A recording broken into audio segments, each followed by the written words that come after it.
안녕하세요. 새롭게 하소서 주영훈입니다. 안녕하세요. 송진입니다. 안녕하세요. 박여원입니다. 하나님께서는 합력하여 선을 이루신다라고 말씀하셨죠. 오늘 초대 손님도 합력하여 선을 이루는 체험을 하셨다고 합니다. 네, 맞습니다. 힘들고 절망스러워서 앞이 캄캄할 때마다 협력하여서 좋은 방향으로 이끄시는 또 하나님을 만나셨다고 하는데요. 그래서 우리는 하나님한테만 붙어 있으면 되는 것 같습니다. 네, 담적병이라는 게 있는데 예. 그걸 최초로 발견하신 분이래요. 예, 예. 그리고 또 한방과 양방을 융합한 의학을 예, 최초로 또 하신 최서영 장로님 한번 모셔보겠습니다. 어서 오세요. 안녕하세요. 안녕하세요. 좋습니다. 오늘 나와주셔서 고맙습니다. 네, 반갑습니다. 반갑습니다. 네, 장로님 멋쟁이시네요. 네, 멋지세요. 예. 네.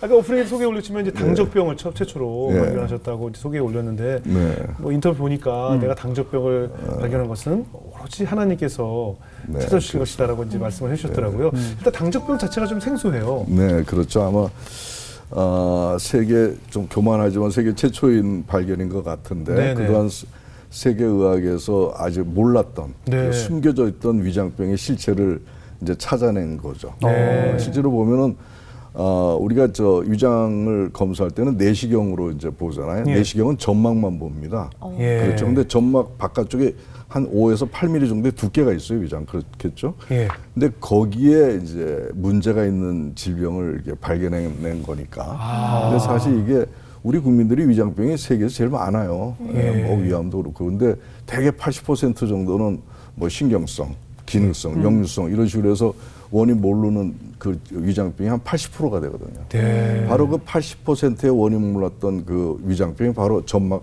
바깥쪽에 거기가 손상이 되는 예. 그런 병이 있는 걸 이제 알아낸 겁니다. 네. 그것이 예. 이제 이 환자들이 그럽니다. 가끔 하나같이 저한테 와서 왜 머리 좋은 의사들이 왜 바깥쪽에 문제가 있는 위장병을 왜 모르냐고 이렇게 네. 물어봐요. 그럼 예. 저는 뭐라고 대답하냐면 예. 위장을 하나님이 만드셨잖아요. 예. 네.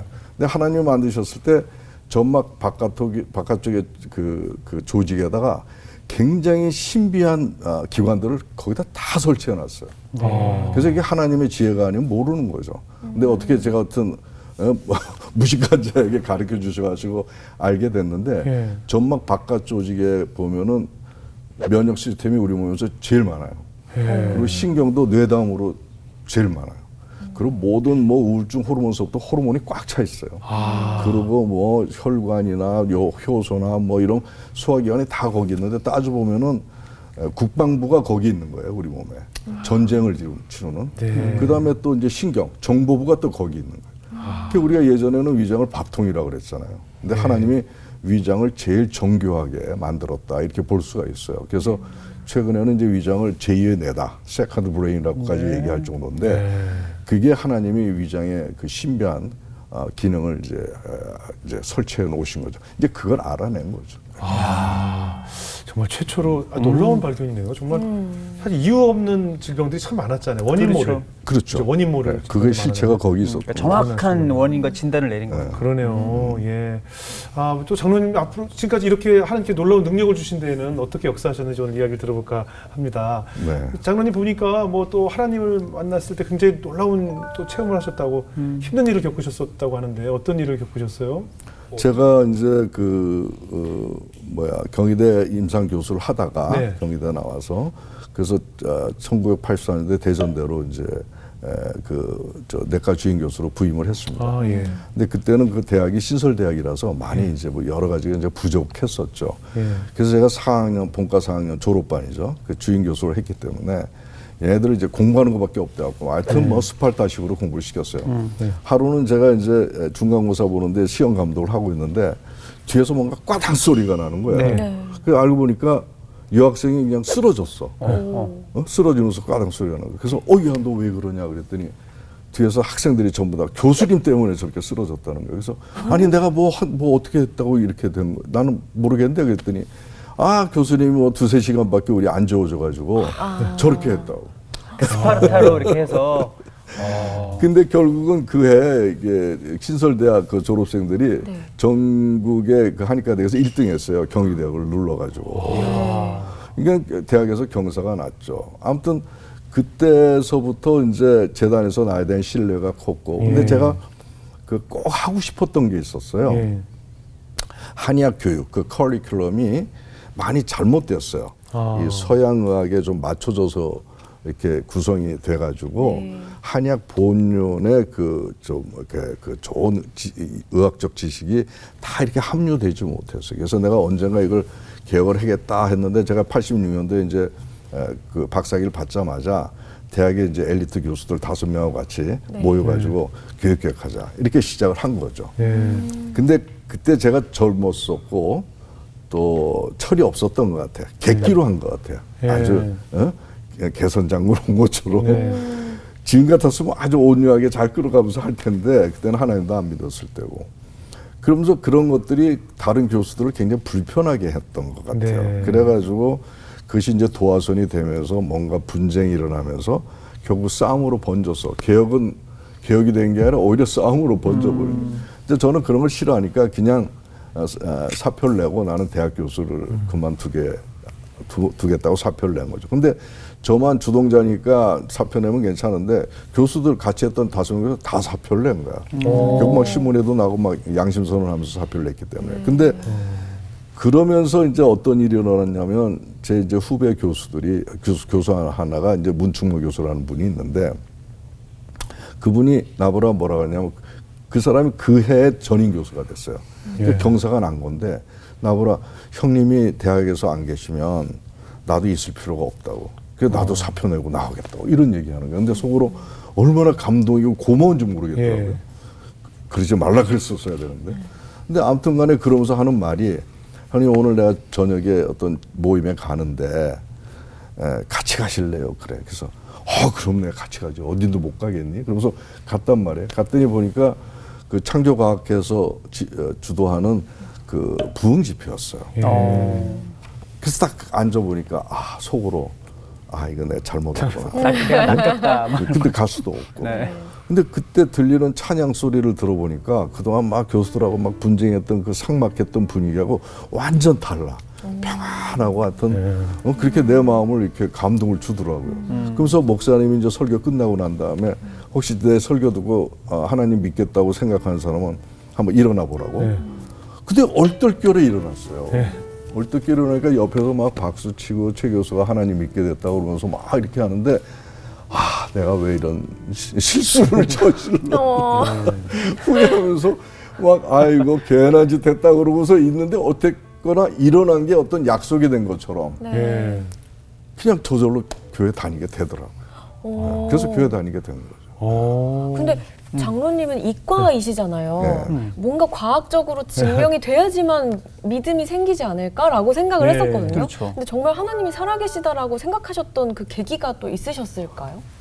그 생각나는 게 있습니다. 사실 제가 이제 대학 그만두고 이제 서울로 올라왔어요. 그래서 원치 않는 개업을 한 거야, 사실은. 나는 학교에 계속 있으려고 생각했는데. 근데 어쨌거나 하나님을 믿게 됐잖아요. 그러면서 처음으로 이제 성경이라는 걸 보게 됐지. 근데 성경책을 딱 펴놓고 보는데 딱 첫 페이지에 태초에 하나님이 천지를 창조하셨니라는 말이 딱 나오는 거예요. 근데 이건 내가 세상 태어나서 처음 듣는 얘기거든요. 어떤 존재가 창조했다? 우주, 사람 이런 거. 우리는 진화론을 그때 믿었었잖아요. 이게 이해가 안 되는 거예요.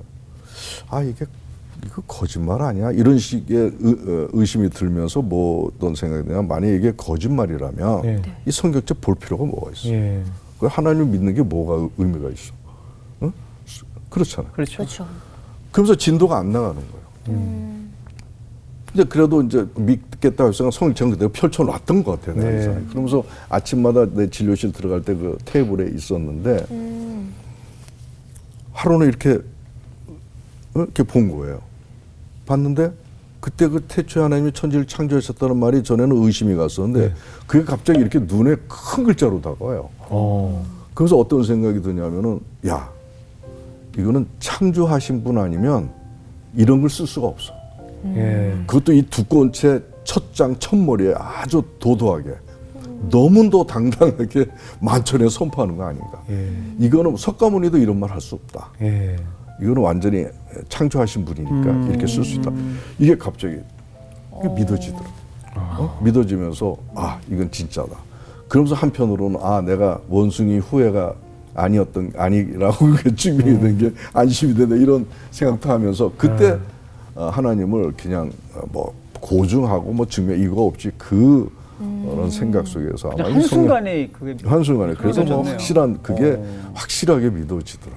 그러니까 하나님이 택했다는 게 참 맞는 말인 것 같아요. 우리가 하나님을 택한 것처럼 얘기했지만 하나님께 택한 사람들은 이렇게 자연스럽게 그냥 툭 맞아요. 마음에 와닿는 거 아니겠어요? 그 이후에 이제 하나님과 더 친밀한 관계를 갖게 된 뭐 계기가 있었을까요? 제가 이제 그 사랑의 교회를 다녔었어요. 네네. 이게 한 1996년 정도 된 것 같습니다. 네. 근데 부목사님 중 한 분이 저한테 좀 특별 신앙 레슨 좀 해줘야 되겠다. 그래서 매주 한 번씩 오셨어요. 근데 그분이 가르치면서 하루는 이런 제언을 하시더라고. 최 원장님 한번 그 작정 기도를 한번 해보세요. 그래요. 그때는 이제 아무래도 신앙적인 좀 초보 상태였으니까. 네.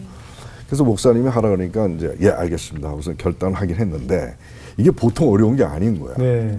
왜냐하면 제가 환자가 엄청 많아서 하루에 뭐 한 150명 이상씩 보고 네. 저녁에 와서 김치대에서 와서 저녁 먹고 하면은 그냥 막 쓰러져 자는 상황이 네. 되는데 40분씩 하기로 했거든요. 40분씩 40일을 하기로 결정했는데 이게 딱 골방에 앉아서 이렇게 기도하려고 그러면 졸려서 못 견디게. 야, 이거 작정기도 진짜 어렵구나. 그것도 하루도 빠짐이 없이. 네. 근데 하나님이 인도하셨던 것 같아요. 네. 그때 잘 견뎌냈는데 제가 기도하면서 첫 질문이 있었습니다. 네. 기도하면서 뭐라고 했냐면 먼저 질문했어요. 하나님, 제가 하나님께서 저를 도우셔가지고 융합의학도 성공을 하고 또 뭐 세상으로부터도 유명 인사가 됐는데 제가 성공한 거하고 하나님한테는 무슨 유익이 있습니까? 이런 질문을 하면서 시작을 한 거예요, 기도를. 근데 그 어떤 때는 뭐 말씀으로 이렇게 주기도 하고 어떤 때는 환상으로 그림으로 막 이렇게 주니까 도중에 대학 노트 가지고 와서 그때 막 적어가면서 근데 이런 그림이 생각이 나요. 아주 그 누런 그 벼이삭들이 그냥 끝없이 펼쳐진 거기를 나 혼자서 추수를 하더라고요. 근데 그 위에서 이제 하나님이 해같이 저를 웃으시면서 보는 그런 장면을 제가 봤어요. 그래서 그걸 그려놨었어요. 기도하는 네. 가운데 기도하는 그런 걸. 거. 네. 그래서 그 순간에 내가 야 하나님께서 나를 진짜 사랑하시는구나. 나를 참 기뻐하시.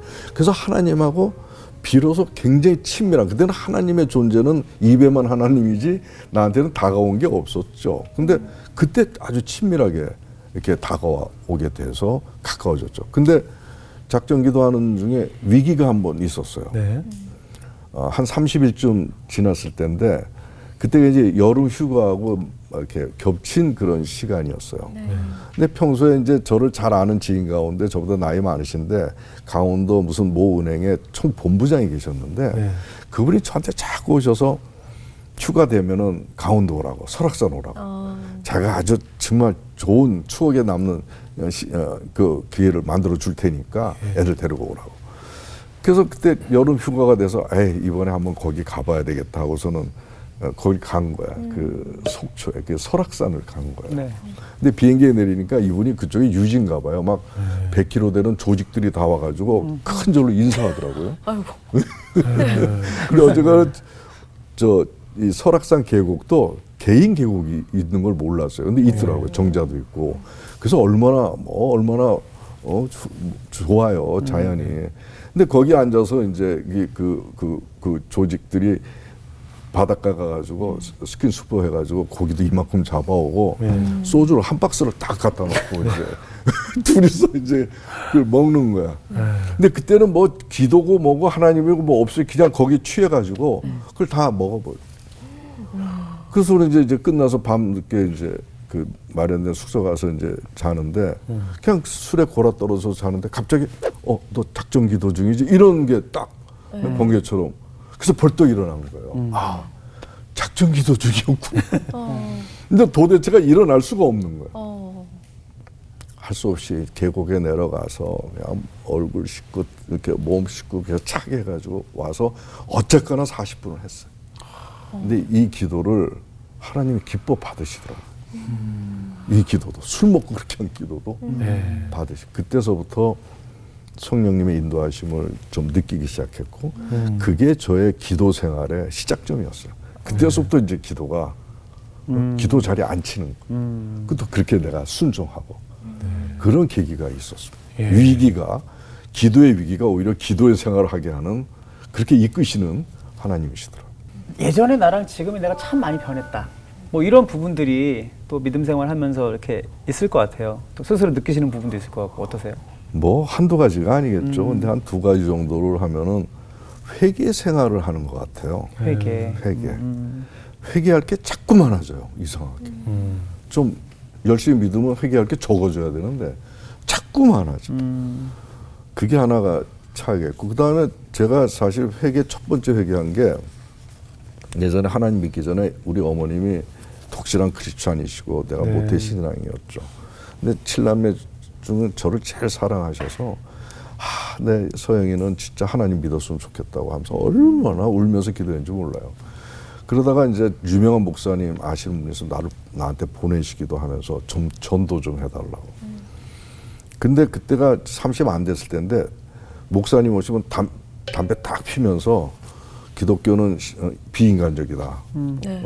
신 위주고 그리고 뭐 공산주의처럼 명령 하달식이다. 이러면서 반박을 하면서 그때 제가 사실은 니체 사상에 심취해 있었던 상황이었거든요. 그냥 굉장히 싫은 거야 교회가. 니체는 신이 죽었다 뭐 네, 이런 거 있잖아요. 인정을 안 하니까. 맞아요.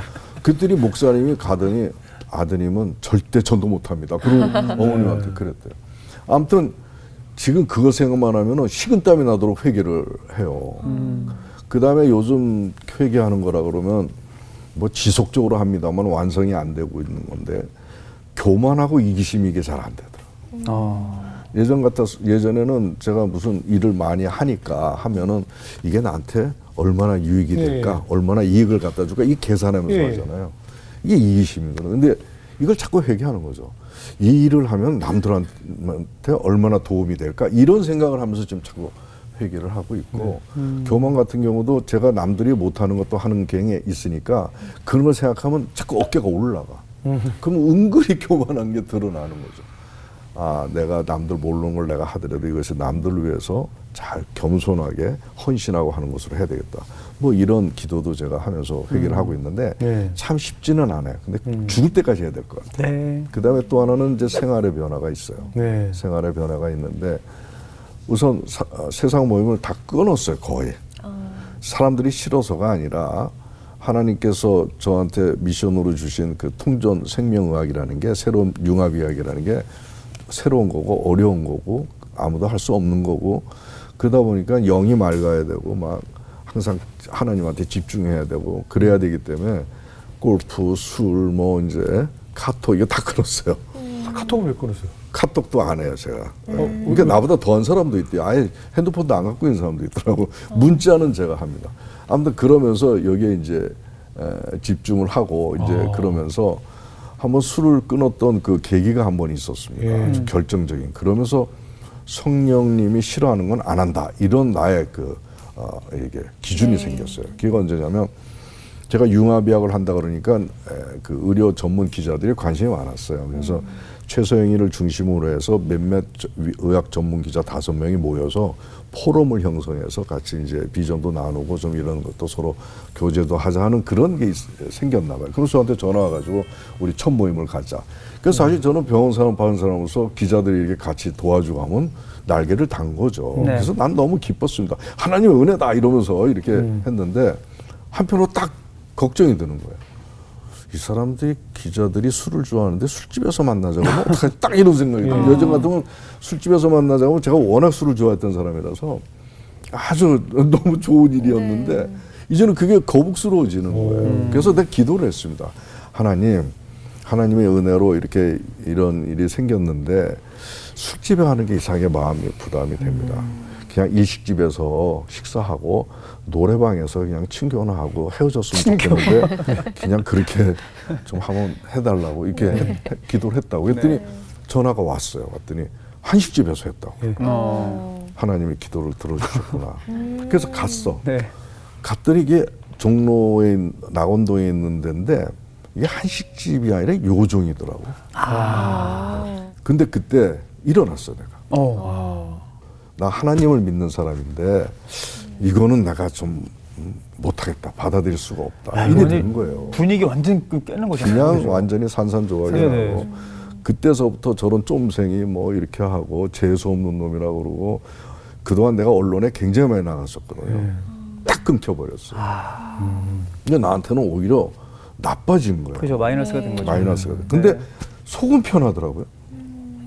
성령님이 기뻐하실 것 같다는 그런 생각이 들더라고요. 네. 그럴 때부터 내가 세상과 거슬리는 성령의 인도하심을 따르는 것이 내가 참 행복한 길이구나 하는 걸 알게 됐어요. 그래서 그게 제 하나의 기준이 됐죠. 예. 그러니까 들어보니까 하나님을 만나시고 나서 어떤 삶의 태도의 그 부분은 정말 많이 변화하신 것 같은데 우리가 그럼에도 불구하고 내가 예상치 못하게 닥치는 어떤 어려움이나 그 낙심되는 마음들이 있잖아요. 네. 장로님 같은 경우는 어떠셨는지도 궁금해요.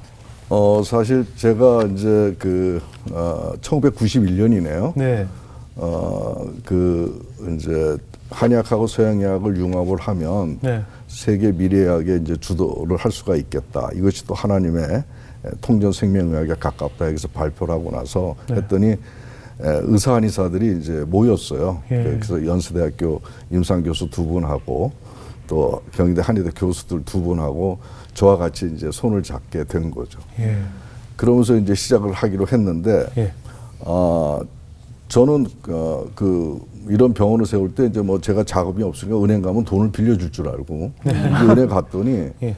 뭐 집이 있냐 뭐 있냐 찾았더니 없다 그러니까 여기 왜 왔습니까 이렇게 된 거예요. 그래서 야 이게 진짜 좋은 뜻을 가지고 병원 하려고 그랬는데 은행에서 이게 지원이 안 되는구나. 이 사회가 보통 각박한 게 아니구나 하면서 이 사람들은 다 사표 내고 나왔는데 도대체가 금방 이 사람들은 내가 다 준비가 돼 있는 줄 알고 나온 거예요. 예. 근데 실제로 보니까는 안 되니까 내가 굉장히 괴로움을 많이 겪었죠. 그래서 뭐 잠깐 그 한의원을 하면서 벌었던 그 모든 것들을 다 이제 그 사람도 생활비도 주고 하다 보니까 얼마나 어려운지 그래서 그냥 굉장히 고초를 많이 당했죠. 예. 근데 병원을 이제 세우려면 이제 건물을 이제 해야 되는데 돈이 한 14억 정도가 들어가는 거예요. 제일 나쁜 건물도. 예. 예. 네. 근데 이게 마련되지 않으니까 뭐 어려웠죠. 그래서 이제 뭐 그냥 매일 기도하는 수밖에 없겠더라고요. 기도할 때마다 하나님 저 아직 얼마 살지는 않았는데 인생이 이렇게 어려운 줄 모르겠습니다.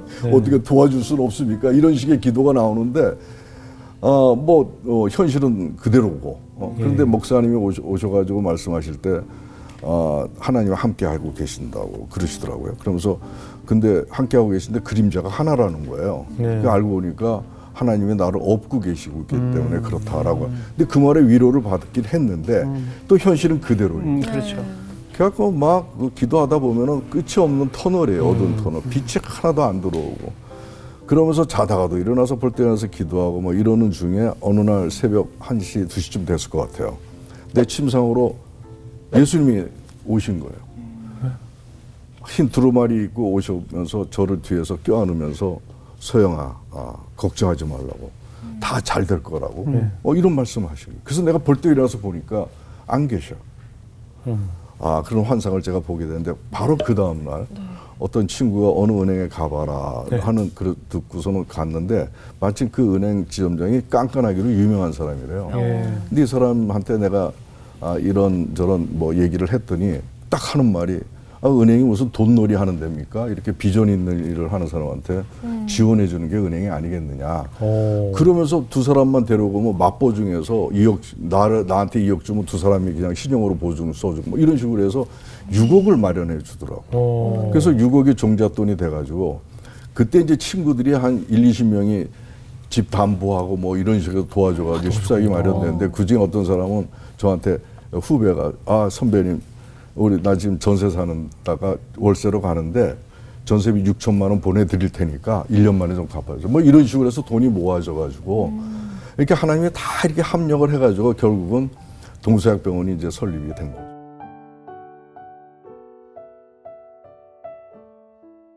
아마 하나님께서 이 융합병원을 만드시는데 아무래도 미리 좀 뜻이 있으시지 않으셨을까 그런 생각이 드네요. 네, 그렇습니다. 제가 그 작전 기도 중에 예. 여러 이제 기도 그 미션을 기도 좀 받은 것이 하나님의 피조물, 우리 사람들의 생명을 온전케 하는데 기여하라고 하는 그런 소명을 주셨어요. 네. 최고의 의학자가 하나님 아니시겠어요? 예. 맞아요. 예. 근데 하나님의 의학은 우리 세상의 의학하고 달라요. 근데 그걸 알게 하시는 거예요. 예. 그러니까 하나님의 의학이 뭐냐 이렇게 물어보면 바로 통전 생명 의학이다. 이렇게 딱 정의할 수가 있어요. 네. 처음 듣는 네네네. 언어일 수도 네네. 있겠는데 네. 통전성이라는 것은 서로 다른 것들을 이렇게 아우러가면서 생명성을 구현하는 그런 원리예요. 하나님은 인간을 만들 때 육으로만 만들지 않았어요. 몸으로만. 그 안에 영의 세계도 있고 그렇죠. 혼의 세계도 있고 요 3요소가 우리 인간의 그 구체 속에 다 믹스돼서 서로 간에 영향을 주면서 생명성을 구현하는 그런 원리로 운영을 하세요. 네. 그게 바로 통전성이에요.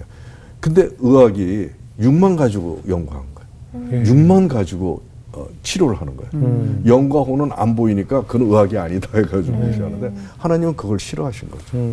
그래서 이제 하나님이 만드신 그대로 육과 영과 혼을 다 고려한. 그래서 이 한의학은 또 혼의 문제에서 또 강점이 있습니다. 그래서 한의학하고 서양의학을 융합을 해서 하면 거의 유사한 하나님의 통전의학이 이제 만들어지겠다 이런 생각을 했던 거죠. 예. 그러면서 그걸 연구하게 된 거고요. 예. 그러면서 이제 하나님의 통전생명의학이 가장 시급한 질병이 바로 암이라고 생각해요. 네. 그래서 그 기도를 받자마자 통합암 의학회라고 하는 것을 1996년도에 세웠어요. 그래서 예. 암 전문 양의사, 한의사 또 복지부 관계자도 업적으로 참여하고 뭐 목사님, 호스피스 목사님도 오시고 뭐 해서 예. 한 55여 명이 이제 발기 모임을 하고 매달 한 번씩 이제 세미나를 열었죠. 근데 예. 거기서 뭐 많은 얘기가 있었지만 결론은 뭐냐면 서양의학의 암치료, 암치료라고 얘기하는데 그거는 암은 잘 죽이는데 몸도 죽이는 문제가 있다. 몸도 죽이는 문제가 맞습니다. 있다. 이거는 인정해야 된다. 예. 근데 두 번째는 한약도 항암제가 있잖아요. 한약도 네. 있습니다. 근데 한약의 항암제는 서양의학의 항암제보다는 수준이 떨어지니까 그거는 포기해라. 예. 그리고 그 대신 서양의학의 그 항암치료의 독성이나 부작용을 해결해주는 그런 솔루션을 개발해서 어. 융합을 시켜라. 예. 이거였어요. 예. 어떻게 했냐면은 그 간암 환자 그 의과대학에 오잖아요. 간암 환자, 요양 환자 30명씩 오면 30명씩은 항암 치료만 하는 거죠. 그리고 또 30명씩은 각서를 받아가지고 우리 병원에 보내서 한방 치료를 병행하는 군 두 개로 나눠서 누가 더 좋은지를 임상 연구 비교해서 논문을 쓰는 거였어요. 근데 의과대학에 온 환자를 한방병원에 보낼 수 있어요? 아니요. 근데 이게 하나님 역사하신 거예요. 제가 그 교수들을 설득을 해서 같이 하자. 그랬더니 오케이 해가지고 이제 환자 각서를 받고 보내기 시작했는데 네. 어떤 결과가 나온 줄 아세요? 환자들이 한약 먹은 사람들이 머리카락 덜 빠지고 밥도 잘 먹고 뭐 이래 된 거예요. 백혈구도 많이 안 떨어져. 그래가지고 이 사람들이 뭐라고 하냐면 왜 한약 먹지 말라 그랬는지 하면서 따지는 정도로 오히려. 뭐 이렇게 된 거죠. 예. 근데 이런 결과들이 이렇게 결국은 국회에서 제가 연설할 수 있는 기회가 있었어요. 예. 그래서 국회에서 제 얘기를 듣고 공감을 해서 그럼 융합의학형 암센터를 짓도록 좀 지원을 해주자. 이래가지고 이제 기재부에서 돈이 40억이 나오고 그러면서 320억 정도의 예산으로 이제 온천장에다가 수안보 온천장에다가 암 환자는 꼭 온천을 해야 된다는 걸 내가 믿고 있었거든요. 그걸 하면서 자기가 암이라는 걸 잊어먹어요.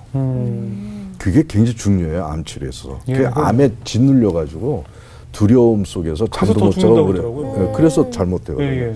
그래서 온천장에 노천 온천탕도 있어요. 그래서 그렇게 해가지고 했더니 뭐 환자들이 굉장히 좋아하죠. 그래서 행복하다고 그래요.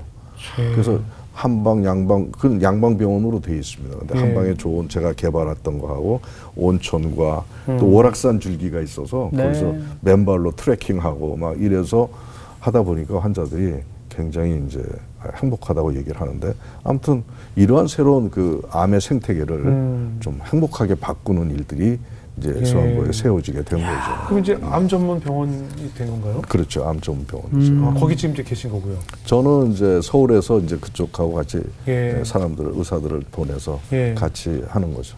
예, 설립만 하시고 뭐 급여도 안 받으신다는데.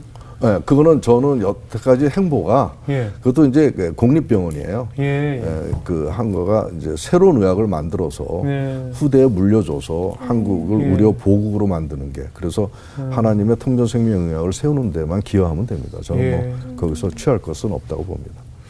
당적 증후군이라고 이제 예. 보통 이제 병명이 그렇겠죠. 박윤아 씨는 이제 하나님께서 합력하여 선을 이루신 거라고 하셨는데 네. 어떤 이유 때문일까요? 아, 이것도 뭐 철저하게 하나님의 인도하심이라고 부인할 수가 없죠. 사실 제가 지금 40여 년째 의사 생활하면서 위장이 전문입니다. 예. 그것도 좀 많이 알려졌고 그래서 잘 치료 안 되는 사람들은 저한테 많이 와요. 예. 근데 치료하면 좀 좋다가 자꾸 재발되는 거예요. 아, 그렇죠. 근데 그렇다고 해서 한약을 평생 먹으라고 그럴 수 없거든요. 예. 양약은 보험이 되니까 먹으라고 할 수 있는데 예. 한약은 비보험이니까 예. 경비 많이 들어가니까 할 수가 없어요. 그러니까 환자한테 미안한 거예요. 예. 의사로서 양심의 가책이 드는 거예요. 예. 아, 이거 치료도 안 되는 거 괜히 돈만 받고 예. 아, 이거 내가 못할 짓이다. 그러면서 아, 차라리 배추 장사해야 되겠다. 내가 속으로 진짜 그랬어요. 네. 근데 그때쯤에서 네. 하나님이 환자를 보내주신 거지. 네. 근데 그분이 어떤 분이냐면 나이가 60 좀 넘으셨는데 예. 키는 1m 62인가 그랬어요. 예. 근데 몸무게가 28kg. 아니, 다니실 수, 걸으실 수는 있으실까? 뭐야 앰뷸런스 타고 왔죠. 예. 대학병원에 있었댔어요. 예. 근데 이분이 처음에 그 대학병원에 갔던 이유가 뭘 먹으면 딱 여기서 걸린다는 거야. 네. 안 내려간다는 거야. 예. 그래서 여기 틀림없이 암이 막았다. 그렇게 네. 생각하고 대학병원 가서 검사를 했는데 다 검사를 했는데 너무 깨끗해. 아. 그 대학 교수분들도 황당한 거죠. 예. 그래서 정 안 되니까 결국은 신경정신과로 보낸 거예요. 아. 그래서 이제 주사 대용으로 이제 영양 흡수를 한 거죠. 네. 그러니까 자꾸 빠져서 28kg까지 가. 근데 그때 이제 잘 치료 안 되는 의장병 환자들은 우리한테 갖고 오는 경우가 있었기 때문에 네. 그분도 이제 소문 듣고 온 거예요. 네. 근데 그분은 이제 눕혀서 저희는 이 복진을 참 많이 합니다. 이렇게 네. 만져서 다 속을 알아내는 훈련을 제가 받아서 근데 누워서 이제 만져보니까 완전히 지방하고 근육이 다 로스가 돼 있어. 소실이 돼 버렸어. 그러니까 피부 밑에 위장이 그대로 만져. 어떡해요. 그래서 이게 원래는 위장 뭐 아시다시피 위장은 속이 빈장기고 예. 평활근으로 이렇게 쌓여있는 가죽 주머니 같은 거라서 누르면 물렁물렁하고 이제 안 아픈 게 노말 조직이에요. 예. 근데 이분은 피부를 싹 누르는데 손가락이 안 들어가. 그냥 완전히 돌 같은 거예요 위장이. 그때 퍼뜩 위장이 돌같이 되네. 이런 생각을 이제 하게 돼요. 예. 예전에는 딱딱하면 근육이 좀 굳어져서 그렇다고 네. 이제 의사나 한의사나 다 그렇게 얘기하는데 이거는 근육이 없는 분이니까 그냥 위장이 돌이다 이런 생각을 하면서 그때 탁 생각이 위장이 돌처럼 되는구나. 그러니까 위장이 안 움직이는구나. 그러니까 안 내려가는구나. 근데 굳어지는 거는 성질이니까 내시경에도 안 나고 복부 CT에도 안 나오는구나. 그래서 의사들이 몰랐구나. 그래서 위장이 굳어지는 병을 이제 알게 된 거예요. 네? 그러면서 이제 이거를 이제 굳어지는 거를 치료하기 위한 근데 이제 고민이 들어갔는데 일단은 그때 제가 할렐루야 했습니다. 예. 이제 내가 그동안 배추 장사 하려고 그랬었는데 이제 다시 의사 해야 되겠다.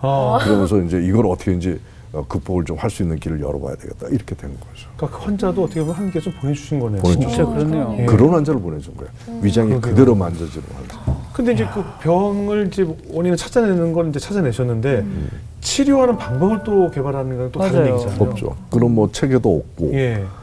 적치 부분이라고 이제 그 동의보감에 나오긴 하지만 네. 거기 허준 선생님도 이건 난치 어렵다 이렇게 나와 있어요. 그래서 저도 학교에서 배운 바도 그렇게 없는 거고. 그래서 이제 제가 매주마다 그때 그 사건이 있고 나서는 기도 생활을 이제 하는데 월요일 날은 청계산 가서 기도를 해요. 이렇게 저녁 먹고 가서 이제 밤에 가서 청계산 비가 오나 눈이 오나 항상 가는데 거기서 해결을 많이 봤어요 저는. 근데 이제 기도하는 거예요. 하나님 이 환자를 보내주셔가지고 이제 진짜 위장에 그 몰랐던 위장을 알게 하셨는데 참 이걸 어떻게 치료할지 도대체 막막합니다. 그러면서 기도 매달리고 있는데 그때 딱 하나님께서 거기는 얼음 덩어리야 이렇게 딱 그러시더라고요. 그때 딱 이게 인사이트가 오는 게 원래 위암을 콜드 메스라고 그래요. 이게 냉적이라고 얘기해요. 바로 얼음이라는 거예요. 차다는 뜻이죠. 그래서 어떻게 뜨거운 약으로 이제 개발을 한 거죠. 그래서 이제 약을 개발했는데 이게 처음 개발한 거라서 먹고 잘못될 수도 있잖아. 죽을 수도 예. 있고. 그게 어떻게 나하고 우리 아내부터 먹었죠. 임상을 본인한테. 그게 속이 편해지고 좋더라고요. 네. 그래가지고 이제 약 개발이 되고 이제 그러면서 이 이론을 이제 정립도 하게 되고 이제 그렇게 했는데 그러면서 이제 그때 어떤 뉴스 9시 뉴스에 나왔어요. 이걸 내시경이 안 나오는 위장병을 발견했다. 치료법도 예. 개발이 돼가고 있다. 그래가지고 나왔는데 그게 알려지는데 의사협회에서 이제 막 공격을 하는 거예요. SNS로 어떤 한의사가 위장이 굳어지는 병이 있다고 하는데 그런 병 없습니다. 사기치고 있습니다. 속지 마십시오. 예. 근데 아까 나한테까지 왔어요. 마음 고초를 많이 받았죠. 이제 지금은 뭐 그게 2002년도니까요. 그 여자 환자가 온 게. 예. 지금은 담적 학계도 생기고 예. 100편 이상의 논문도 나오고 그래서 그리고 작년에는 요즘 뭐 한의사 양의사도 다 담적 증후군 얘기를 많이 합니다. 예. 그리고 작년에는 이제 과기부에서 세계 최초로 발견한 위장병이니까 이걸 과학화해서 세계화하도록 하라고 거의 90억 가까운 연구비를 받았어요, 제가. 그래서 아마 단일 과제로는 최고 액수를 제가 받았는데 지금 41명의 양의사와 한의사가 연구하고 있습니다. 그러니까 의학적으로도 인정을 받은 거예요, 그죠? 이제 받았습니다. 아니 그런데 진짜로 말씀 듣는데 위기 때마다 하나님께서 길을 열어주셨잖아요. 네. 그렇죠? 어려움도 해결해 주시고. 근데 그럼에도 불구하고 고난 중에 문제는 있지만 위로와 평안을 참 많이 경험하신 것 같아요. 그렇죠? 그렇죠. 네. 사실 좀 뭐 우리 쭉 얘기 잠깐 했지만 저의 인생은 하나님의 인도하심, 또 가르쳐 주시고 세우심 그런 걸로 꽉 찬 인생이라고 해도 과언이 아닌데 그런데 한 가지 해결되지 않는 어두운 구석이 내가 있는 거예요. 사실 지금 모든 지나온 일들이 그냥 순조롭게 다 쉽게 다 해결되는 건 그럴 리는 아니죠. 없죠. 그게 아니죠. 그냥 장벽도 있고 고난도 있고 실패도 있고 뭐 좌절도 있고 막 그럴 때마다 두려움, 불안, 걱정 이게 사라지지 않는 거예요. 네. 하나님의 일꾼이고 자녀라고 한다면 어떠한 상황에서도 평안과 기뻐하고 감사하라고 이게 하나님의 명령처럼 말씀하셨는데 나는 정작 하나님을 믿으면서도 그걸 못하는 거예요. 근데 이게 하나님 앞에 죄송한 거죠. 하나님, 내가 하나님을 믿으면서도 이런 내 마음을 속일 수 없으니 이걸 어쩌면 좋겠다. 이걸 해결하려고 그렇게 기도를 하는데 잘 안 돼요, 그게. 네. 그냥 또 어려운 일 있으면 그날 잠 못 자고. 근데 그러는 중에 기도 중에 창조주와 피조물이라고 하는 글이 싹 지나가는 거예요. 네. 그러면서 다윗의 일화를 보게 하셨어요, 말씀. 그게 사무엘하 7장인데 아시겠지만 다윗이 이제 사울이 죽고 난 다음에 12지파로부터 다 존경도 받고 또 주위 나라 평정도 하고 해서 정치력이나 국력이나 뭐 이런 것들이 최절정에 이르렀을 때 네. 다윗이 갑자기 이런 생각을 합니다. 나는 이렇게 화려한 궁전에서 대접받고 사는데 하나님의 성막은 저 천막 속에 있다. 하나님의 전을 크게 성전을 세워야 되겠다.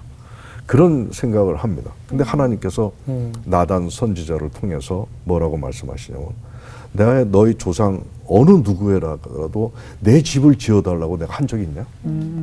근데 왜 내 집을 짓겠다고 그러냐? 내가 너희들한테 뭘 받아야 되는 사람이냐? 네. 주는 사람이지? 예. 나는 하나님이야. 이런 말이죠. 네.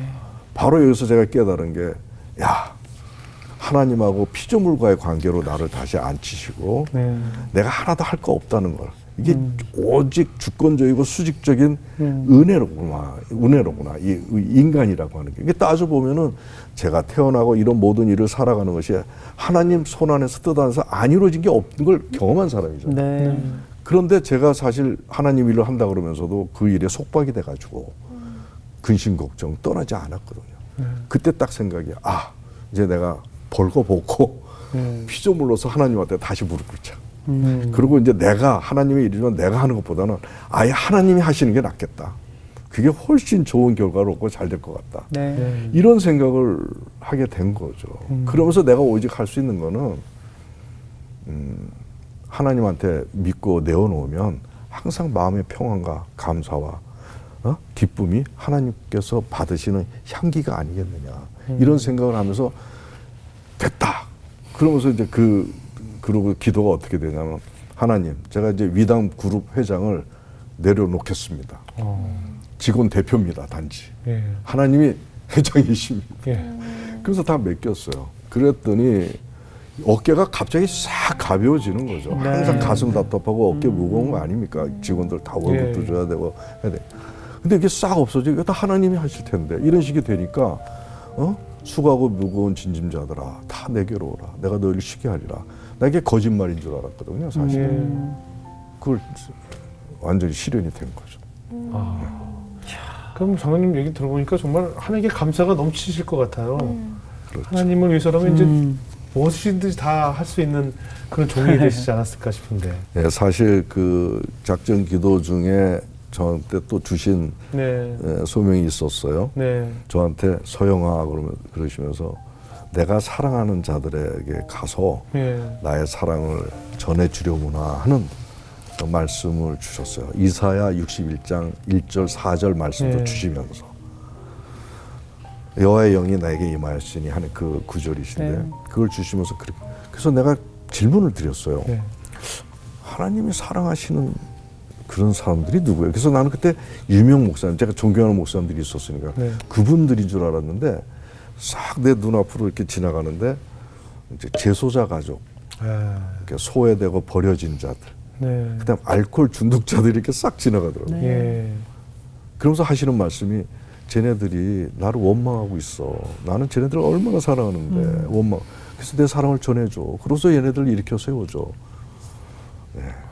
그래서 그걸 붙잡고 지금 아직은 본격적으로 못했지만 제가 세일과 세일이라고 하는 법인을 세워서 서울역에 이제 노숙자를 대상으로 해서 알코올 중독자나 이렇게 지원도 하고 치료도 해줍니다. 그리고 이제 재소자 가족 또 이제 학교 교육기관이 이런 게 필요하기 때문에 계획 속에 들어가 있고 이제 그러긴 합니다만은 아무튼 이런 것들이 저의 의학 사업 어느 정도 정리된 후에 해야 될 또 다른 하나님께서 주신 그런 사역이다 이렇게 생각을 하고요 준비하고 있습니다. 네, 앞으로 저희도 기도를 많이 해야 되겠다 생각이 들었습니다. 네, 좀 기도 좀 부탁을 드리겠습니다. 네, 진짜 오늘 어떻게 들으셨어요? 저는 오늘 이야기 들으면서 정말 지혜는 하나님께 있구나. 그리고 제가 잘 모르는 분야지만 이 의학의 이야기를 들으면서도 하나님이 개입하시니까 뭔가 하나의 작품을 보는 것 같은 그런 기분이 들었어요. 나는 하나님 세계에서 어떤 퍼즐의 역할을 담당하고 있을까? 그리고 어떤 사람들과 합쳐져서 하나의 그림이 될까? 내 옆에 있는 사람들을 좀 생각하게 되는, 내 역할을 생각하게 되는 그런 좋은 시간이었던 것 같아요. 그래요? 큰 깨달음이네요. 박영 목사님? 우리가 그 예전부터 이런 표현 쓰잖아요. 그러니까 10년 묵은 체증이 내려간다.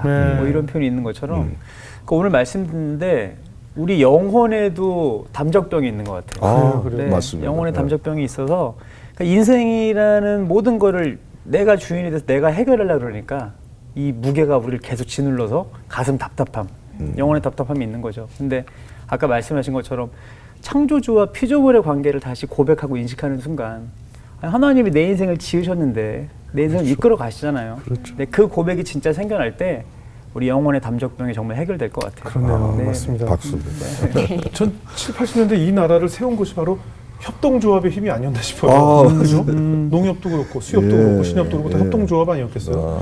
어느 순간 우리가 늘 합력할 선을 이루라고 늘 말씀을 알고 아멘 아멘 했지만 어느 순간 우리부터 전혀 협력하지 않았고 손을 잡으려 하지 않았고 융합하지 않으려 했던 것 같아요. 저도 지난해 학교 수업을 하면서 학교에서 그 교수들에게 내었던 큰 과제 하나가 이 학과들끼리 어떻게 융합을 할 것인지를 제출하라 했는데 제가 그것 때문에 참 고민이 많았었거든요. 뭘 융합을 자꾸 하라고 하는 건지. 미래 키워드는 이 융합이 될 것이다. 라고 이제 나라에서도 내려왔고 지침이 내려왔고 우리도 계속 그 연구를 하고 있는데 저 크리스찬들부터 정말 우리가 합력하여 선을 이루는 일부터가 융합의 시초가 아닐까 하는 생각이 들었습니다. 의술이 벌써 이렇게 이루고 있듯이 크리스찬들끼리 합력하고 나와 다른 점을 말씀하신 건 인정하고 그것을 받아들이고 용서하고 그럴 때 이 조합이 맞아져서 우리가 하나님의 큰 업적을 이룰 수 있는 종들이 되지 않을까 하는 생각이 들었습니다. 앞으로 좋은 일로서 아픈 자들을 치유하는 그런 놀라운 장로님을 저희들 열심히 응원하겠습니다. 오늘 기회 가지고 고맙습니다. 감사합니다. 감사합니다. 고맙습니다.